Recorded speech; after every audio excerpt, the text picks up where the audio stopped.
बैजनाथ की पवित्र धरती पर, जहां दाहिनी तरफ भगवान राम कौन है। एक शायर ने एक बड़ी अच्छी बात कही कि सुर गवा के सितार बैठते हैं, सुर गवा के सितार बैठते हैं, जीती बाजी को हार बैठे।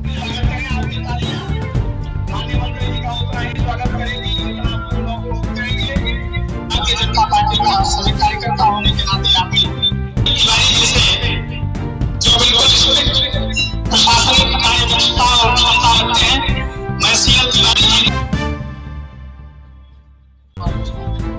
भारतीय जनता पार्टी के अध्यक्ष यहाँ उपस्थित है। मैं आप अनुरोध करता हूँ कि आप भी श्री राम जायसवाल जी स्वागत करें। श्री राम जायसवाल एक समय में ग्राम प्रधान भी होने का सौभाग्य, होने का सौभाग्य यहाँ आज का जो विकास का कार्यक्रम था उसके सभासद आप ही हैं बुधराम जी, ये पोता प्रधान भी रहे और आज सभासद भी हैं। ये सौभाग्य बड़ा कम लोगों को मिलता है कि पुष्प देकर के माननीय मंत्री जी का अभिनंदन करें। स्वागत के लिए भारतीय जनता पार्टी के जीते हुए सभासद थे मंगलू मामा, ये कोपागंज। आप लोग आ जाइए, कई बार एक साथ में आकर दे दीजिए बुके। टीपू सिंह जी, अजय जी, सारे लोगों का मैं हार्दिक स्वागत और अभिनंदन करता हूं। दीनबंधु जी, ये बहुत सीमित समय के लिए कार्यक्रम था लेकिन बढ़ रहा है। फिरोज अहमद, ये उपाध्यक्ष है, संख्या मोर्चा में अभी जाकर के मनोज जी जाइए, आप वो एक फोन करिए। पूर्व ब्लॉक प्रमुख सर्विस राय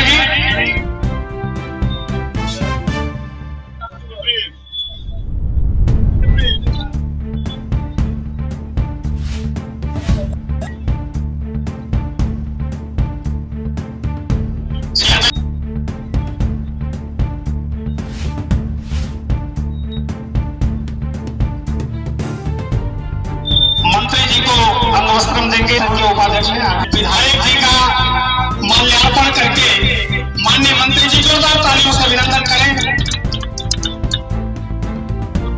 भारतीय पार्टी समाजवादी पार्टी संयुक्त रूप से मान है, भले ही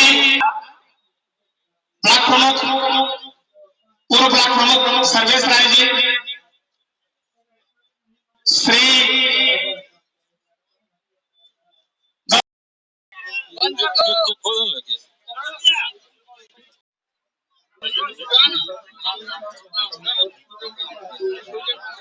उसका एक बार रिवाइज लागत करके भेज दीजिए।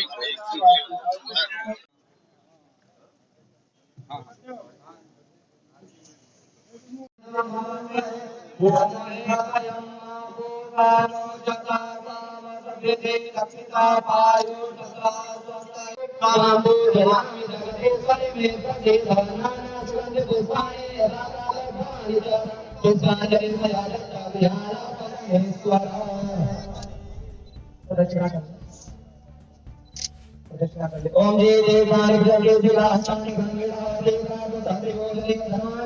जी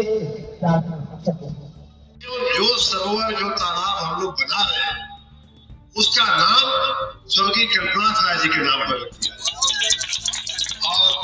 और उसका नाम जो है अभी जो भी लिखा हुआ हो, अभी तो इसका लोग अनावरण करके इसका भूमि पूजन कर देंगे, लेकिन बाद में इसे बदलवा करके उस सरोवर का नाम कल्प सरोवर कर दिया जाए। ये मेरी हार्दिक इच्छा है आप सभी की अगर सहमति हो, जनता जनार्दन की सहमति हो, तो उस सरोवर का नाम आज से कल्प सरोवर कहा जाएगा और कल्प सरोवर स्वर्गीय कल्पना राय जी का नाम हमें याद कराएगा।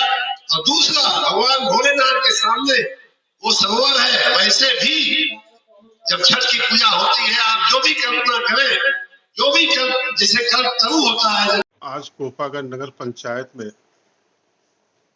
AK शर्मा द्वारा आज शिलान्यास किया गया है, क्या चीज है?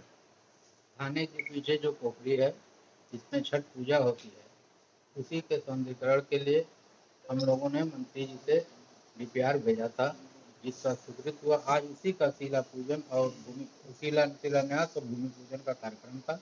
उसी के लिए मंत्री जी आए थे। देखा जाए तो ये जो कुंड बन रहा है, आज मंत्री जी ने यहाँ के जनपद के नायक कल्पनाथ राय के नाम पे रखने की बात कही है। का नाम रखने की बात।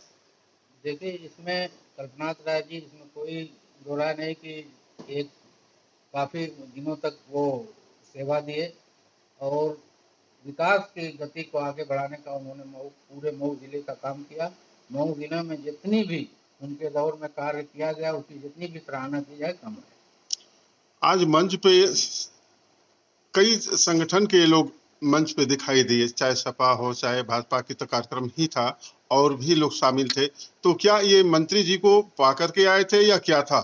देखिए, इसका सही उत्तर ये है कि जो ये कार्यक्रम होता है नगर पंचायत के किसी शिलान्यास में, कोई भी मंत्री मिनिस्टर या कोई भी सरकारी लोग जाते हैं तो वो पार्टी का कार्यक्रम नहीं होता, और उसमें क्षेत्र के विधायक को, क्योंकि उनका लिस्ट में नाम रहता है, उनका शिलापट पे नाम रहता है, हमने उनको फ़ोन किया और वो इसमें आने के लिए उन्होंने अनुमति दी और आए। हम उनका भी शुक्रिया अदा करते हैं। ये जो कुंड बनना, इसकी कितने लागत से बन रही है? 81.22 लाख की लागत से ये बन रहा है। पूरे पोखरे का सौंदर्यीकरण हो जाएगा? नहीं, अभी पूरे पोखरे का नहीं होगा। इसमें होता क्या है कि आप लोगों की जानकारी के लिए बता दें कि डीपीआर इसका चूँकि जेई के माध्यम से तैयार किया जाता है, और तैयार होने के बाद जब हम भेजे हैं, पूरा डीपीआर का जो बजट था उसको स्वीकृत किया गया, लेकिन काम जब उसमें ठेकेदार द्वारा बताया गया कि इसमें पूरा नहीं होगा, इसीलिए खुले मंच से हमने मंत्री जी से कहा है, वो कमी किसी की भी हो, कहने सुनने से अगर बजट आ जाए, जनता का फायदा हो, तो इससे बेहतर कोई बात नहीं। मंत्री जी ने तो मंच से यह भी कहा कि हमारे पास काम लाओ, पैसे की कमी नहीं है। जाते जाते उन्होंने मुझसे कहा गाड़ी में बैठने से पहले कि इसका जो छूटा डीपीआर है या जो बजट है उसको, उसका डीपीआर भिजवाइए, हम उसको पूरा करेंगे। क्या इस बार छठ पूजा उस नवीनीकरण पोखरे में हो गया? हमारी पूरी कोशिश रहेगी। बाकी मालिक के, अब बरसात का टाइम भी है, लेकिन हम जितना हो सके बेहतर से बेहतर करने की कोशिश करेंगे।